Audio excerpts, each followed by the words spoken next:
Shalom, bien-aimé peuple de Dieu.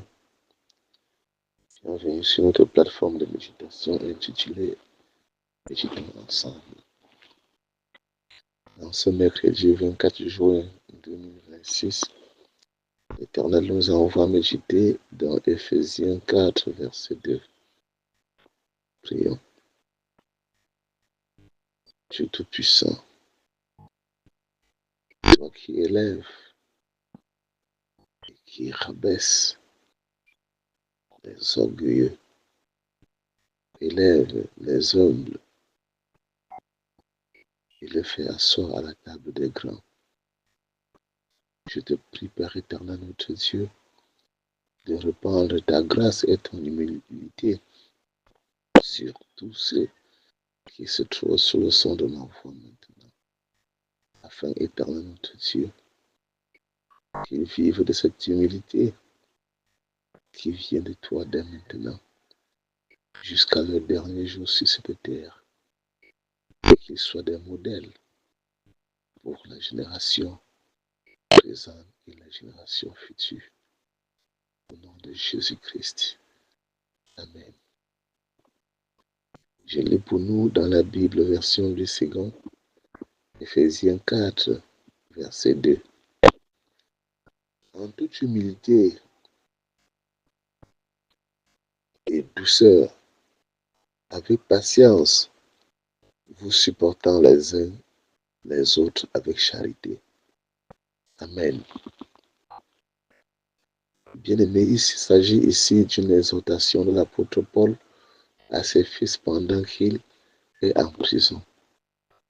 Il les invite à l'amour. Il relève l'humilité qui est la base de tout. Nous devons être humbles, pas parce que nous sommes moins que les autres, mais par honneur et respect pour Dieu. Pour aimer, il faut cultiver la maîtrise de soi, se reconnaître comme n'étant rien, mais voir Dieu comme le seul capable de faire toutes choses. Jésus-Christ lui-même nous l'a démontré en lavant les pieds de ses disciples, en se laissant traîner comme un malpropre jusqu'à la mort. Pourtant, il était Dieu. C'est dans cette marque d'humilité où nous voyons les autres comme étant au-dessus de nous, peu importe notre rang social, peu importe notre position sociale, peu importe notre classe sociale. Laisse les autres t'élever et le Seigneur bien plus. La douceur qui appelle à plus de calme est également une marque de considération pour les autres sans chercher à les dominer. La douceur nous permet de toucher et apaiser les cœurs, même les plus rebelles. Nous pouvons facilement apaiser un cœur en étant plus calme et posé. La patience ici éloigne de nous le désir de nous venger. En faisant totalement confiance en Dieu, nous devons cultiver la patience tout en sachant que le rôle de l'ennemi, c'est de nous exciter à la précipitation pour causer des erreurs graves, prendre de mauvaises décisions.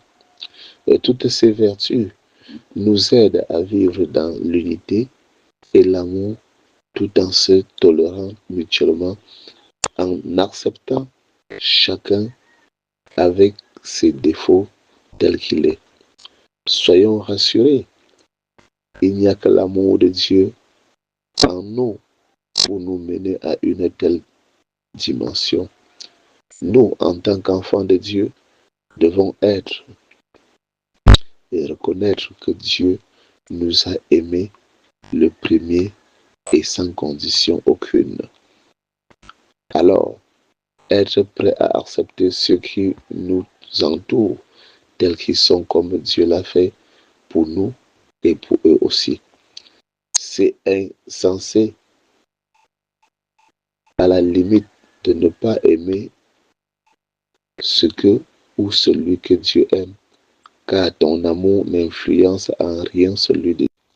L'Éternel bénit en chacun de nous l'écoute de sa parole de ce matin, au nom de Jésus-Christ.